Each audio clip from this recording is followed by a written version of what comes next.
খাস কলকাতার বুকে ৪৪ কাঠা জমি ঘিরে বিধায়ক কাউন্সিলর দ্বন্দ্ব চরমে উঠেছে। এবার তৃণমূলের বিধায়কই তৃণমূলের কাউন্সিলরকে বলছেন জমি হাঙর। ঘটনার কেন্দ্রস্থল ইন্টালির ৫৬ নম্বর ওয়ার্ডের বড়ুয়ার মাঠ। কয়েকদিন আগে ওই মাঠকে খেলার মাঠ করার দাবিতে আন্দোলন শুরু করেন কাউন্সিলর। এলাকার বেশ কিছু মানুষকে নিয়ে অবস্থান বিক্ষোভ করেন তিনি। যদিও ওই ৪৪ কাঠা জমি বড়ুয়া বেকারিজ প্রাইভেট লিমিটেডের নামে রয়েছে দাবি পরিবারের, এমনকি জমির করও মেটানো হয়েছে দাবি করেন পরিবারের সদস্য। ওখানকার লোকাল লোকেরা এখন ওখানে দাবি করছে যে ওটাকে খেলার মাঠ হিসেবে করার জন্য। আর আমাদের এই জমিটা অনেক বছর আগে পাঁচিল দিয়ে ঘেরাও হয়েছিল যাতে বাউন্ডারি করা হয়, কিন্তু পরবর্তীকালে দেখা গেছে কি এই বাউন্ডারিটা আস্তে আস্তে ওখানকার লোকাল লোকেরাই সব বাউন্ডারিটাকে ভেঙে ওখানকার ইট এগুলো যা আছে সব কিছু ওরা নিয়ে চলে গেছে। ট্যাক্স আপনারা কবে দিলেন?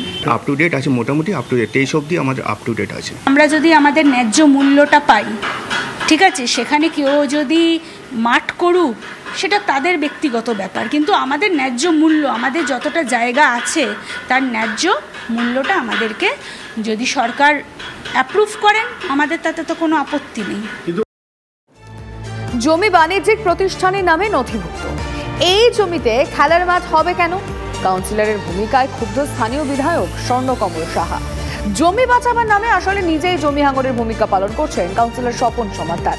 বিস্ফোরক মন্তব্য তৃণমূল বিধায়ক স্বর্ণকমল সাহার। এত বড় জমি অধিগ্রহণের টাকা কি পুরসভার কাছে আছে? জমি নিয়ে পদক্ষেপের আগে আলোচনা করা উচিত ছিল। কাউন্সিলর স্বপন সমাদ্দারকে বিধে বিস্ফোরক বিধায়ক স্বর্ণকমল সাহা। কারো প্রপার্টি, প্রাইভেট প্রপার্টি দখল করতে পারে?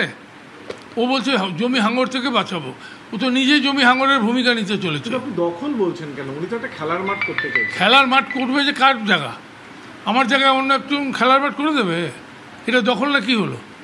ওই একজনের প্রপার্টি ও খেলার মাঠ করবে, এটা কেন? একটা কর্পোরেশনের জায়গা বার করুক, সেখানে খেলার মাঠ করুক না। এই জিনিসটা অন্যায়ভাবে খেলার মাঠের নাম করে একজনকে ক্ষতিগ্রস্ত করে নিজের ইমেজ বাড়ানোর জন্য কারো প্রপার্টি গ্র্যাব করতে পারে, প্রপার্টি গ্র্যাব করছে। এটা জমি হাঙর বিতর্কে এবার বিধায়ককে পাল্টাতো কাউন্সিলরের। মানুষের স্বার্থে মাঠ চেয়েছে, তাতে জমি হাঙরের তকমা পেতে হয়, বারে বারে পেতে চাই। বিধায়ককে পাল্টা জবাব কাউন্সিলর স্বপন সমাদ্দার।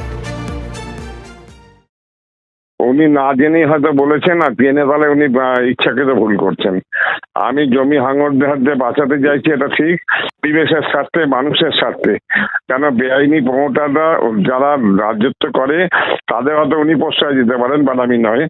আমার লেখাটা আছে জনগণকে, আমি এটাই বুঝিয়েছি যদি কোনো ব্যক্তিগত মালিকানা থাকে যদি, তাহলে অবশ্যই সরকারের কাছে অনুরোধ করেছি জমিটা অধিগ্রহণ করতে।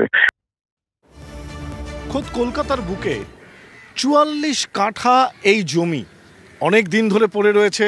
বহু মানুষ এখানে খেলাধুলো করছেন, কেউ গ্যারেজ করেছেন, কেউ আবার নির্মাণও করেছেন।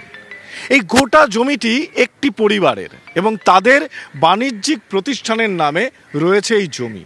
এবং এই জমিকে কেন্দ্র করে তৃণমূল কংগ্রেসের কাউন্সিলর এবং তৃণমূল কংগ্রেসের বিধায়কের দ্বন্দ্ব একেবারে সামনে চলে এসেছে। তৃণমূল কংগ্রেসের কাউন্সিলর এবং এলাকার অধিবাসীদের একাংশ, তাদের বক্তব্য এই যে জমি তাকে খেলার মাঠ করে দিতে হবে, সরকার অধিগ্রহণ করুক এবং তাকে খেলার মাঠ করে দিক। অন্যদিকে প্রশ্ন তুলেছেন বিধায়ক এবং তার অনুগামীরা। এভাবে একটি বেসরকারি জমি কার্যত খেলার মাঠ করার উদ্যোগ নেওয়া, তারা বলছেন এটাও তো এক ধরনের দখল, এটাও তো এক ধরনের জমিকে দখল করা। আর এই জমিকে কেন্দ্র করে বিধায়ক এবং কাউন্সিলরের মতামত ভিন্ন, আর তা নিয়ে কিন্তু এখন এই মুহূর্তে চর্চার কেন্দ্রবিন্দুতে এই বড়ুয়ার মাঠ। ক্যামেরায় সুদীপ গুছাইতের সঙ্গে সৌরভ গুহ, TV9 বাংলা, কলকাতা।